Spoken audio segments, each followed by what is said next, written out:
right, so welcome everyone. Good morning. Good morning. Good morning. Good morning. Yeah, better. Thank you.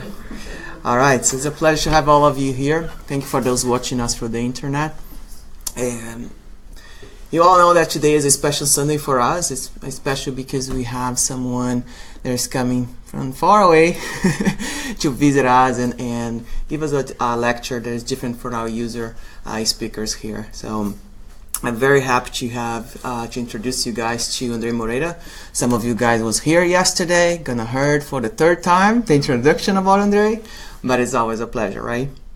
So very quickly, Andrei is the son of Geraldo Dacio and Madalena Souza.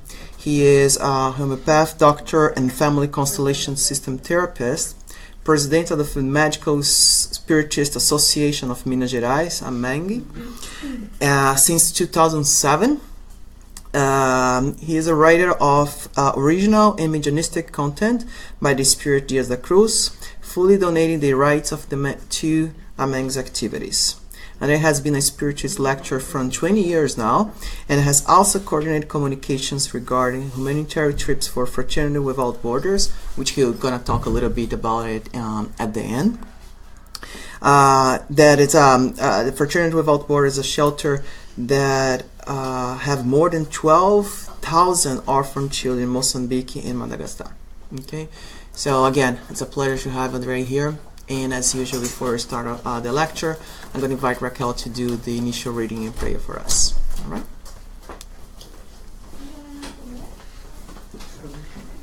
Good morning. So we are going to read a passage from the book Happy Life.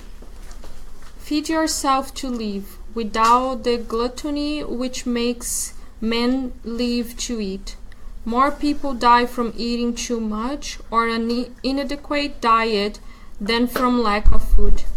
The excess and waste of some are responsible for lack and scarcity on the table of others.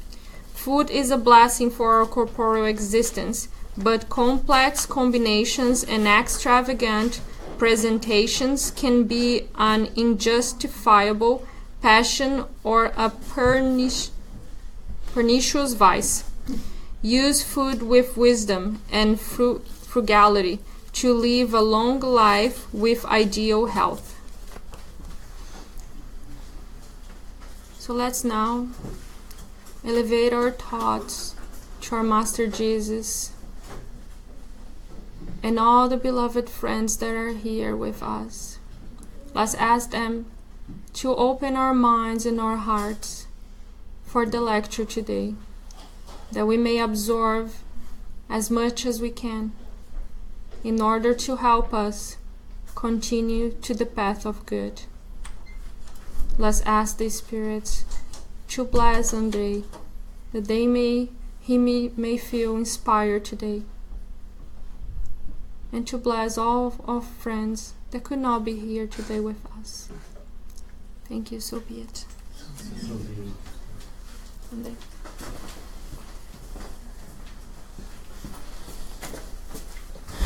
So, good morning, everyone. Good morning. It's a pleasure to be here once again with you and to share a little bit about this amazing subject that is reconciliation with yourself, with family, and with God. We are going to start by telling you a little bit about Samuel Hahnemann. Samuel Hahnemann is the father of the homeopathy. He did not create homeopathy. He realized the laws that is present on homeopathy philosophy. It is laws of life. So Samuel Hahnemann realized that some natural materials, when diluted, could present medicinal properties when exposed to health persons. So the basis of homeopathy is that healthy persons experiment the material diluted by homeopathy process and then describe all the symptoms, emotional, physical, and so on, that this substance can produce. And these substances are used to treat those that have the same conditions that the substance can produce. So this is the base of the homeopathy medicine, and this was an amazing discovery given by Samuel Hahnemann. But he did something even more deep than that.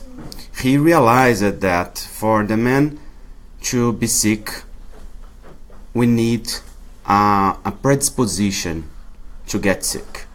So he described something that he called miasma.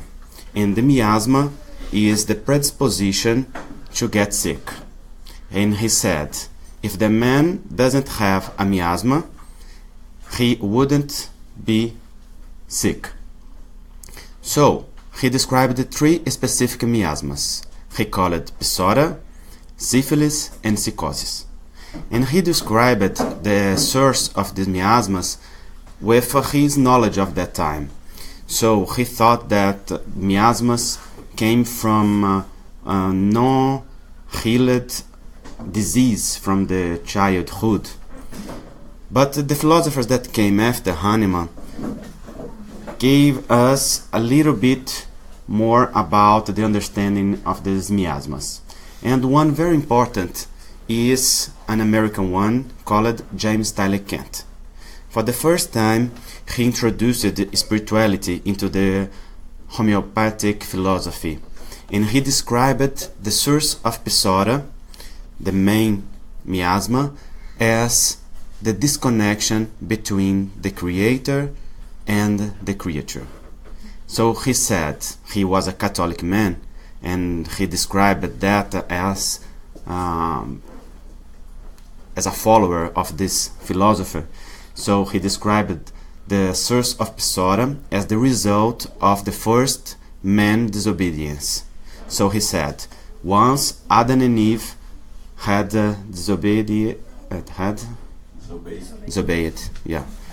God, and then from that moment on, all the generation that came afterwards received the first result of that disobedience. So he said, the miasma is the disconnection between creator and creator that came for the first time with Adam and Eve. So naturally, this is a Catholic version of interpretation, and as Spiritists, we do not agree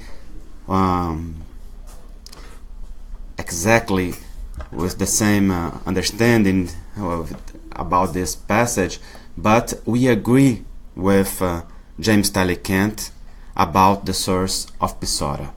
For us Spiritists, the first and the big sickness of the man is the disconnection between creature and creator, the disconnection between us and the source of life. But we do not agree that this came as an inheritance from others' generation because of the first disobedience.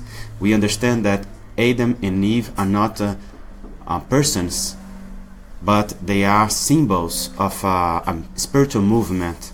So we understand that what is described in that passage from Genesis is the process of inner rebellion, when the man wants to be law and replace God's law, when the man wants to rule life by its own decision.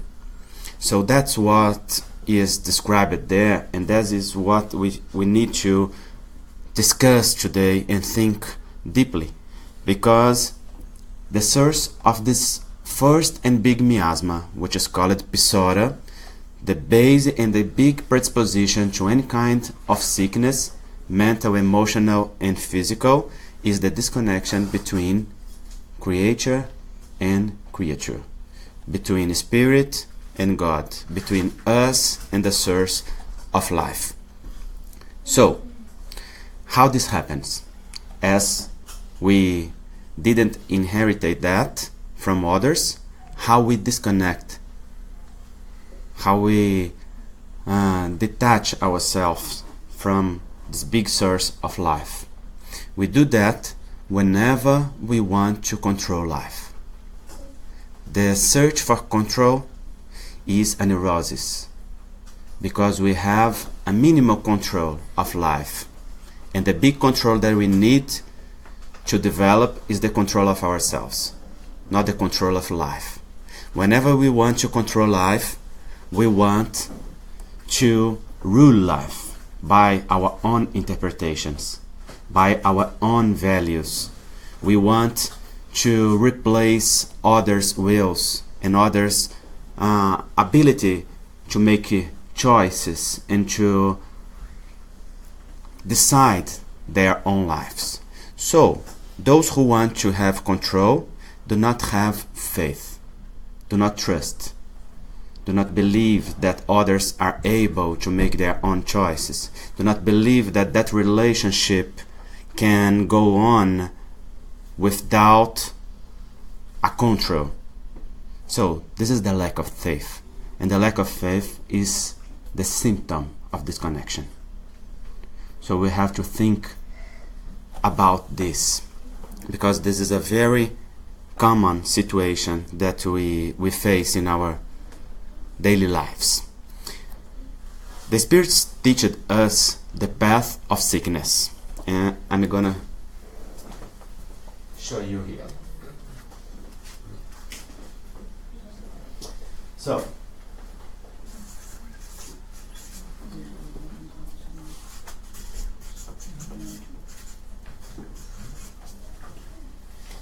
they said that. Do we need to move that? I don't think so. No, I think they're using that one. There's another one. Okay. So, God is the supreme being, the supreme and first cause of everything, and is the source of life. So God is our creator and where we came from. We are sparks of light that came from this divine and biggest light of all. So what makes us connected to life is our faith. And our faith is the connection with two important things. Faith is made by trust,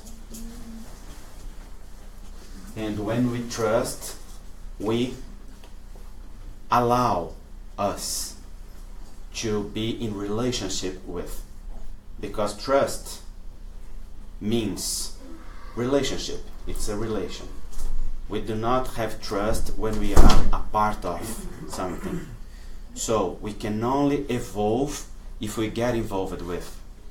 So trust means to get involved and allow ourselves to develop through a path of relationship. So trust in God means relationship with God, which in Portuguese is quite simple to understand, because in Portuguese trust means confiança. And the word confiança, I don't know how to translate that, means fiança conjunta. So we make how to, como que eu digo, fiar. Oh, it's like Weave. no, it's not weaving. It's I forgot the word. Yeah. Threading, maybe. Yeah. Because the word is a thread. So Make a thread. confiança in Portuguese means fiança conjunta. Threading together. Threading together. Or weaving together. Weaving together. So we make something together. I do here, you do there, and we put this together and we make a product that is made by many hands. So that means trust in Portuguese. So it's a relationship. And when we trust, we have to have this second condition in order to really have faith, and that means surrender. Only those that trust surrender and let God guide through a path of self involvement, self awareness, and so on. So when we have faith, we are in relationship with God and we allow ourselves to grow. We feed our roots in order to develop and to allow ourselves to become what we need to be. But when we disconnect from faith, when we want to control life, we disconnect from trust. And when we disconnect from trust, we have this first and most important sickness, which is the disconnection between creator and creature. And this disconnection, which is the desire of control, led us to a circle of situations. So, when we do not trust in God, when we do not have faith in God, we have to be our own source of everything. So this is the origin of selfishness. Selfish. It's like this? Yes. Yes. Yes. Selfishness. Because if I do not trust on something bigger than me, so I have to be my own everything. So I get closed into a circle of situations that I have to be my own basis. But I know that alone I'm nothing. So this leads us to a very large number of symptoms. So let me show you here. Here we have the connection. When we disconnect from faith, we start to experiment selfishness and we become weak. Because the branch, when it detached from the tree, cannot sustain itself. It starts to get weak and weak and weak, and to see all the leaves and all the fruits to disappear. So we start to feel the symptoms of lack. And the symptoms of lack are loneliness, the lack of self-esteem, the symptom of emptiness. These are a big pain, and these are the normal result of get detached from the very root of our life. There is faith, but this is a big pain. So when we are here, living the result of our selfishness, we feel an enormous pain. And in order to get defensive, to get apart from that, to defend ourselves from this enormous pain, we go to the other border of life, which here is represented by blues, but it is not blues that means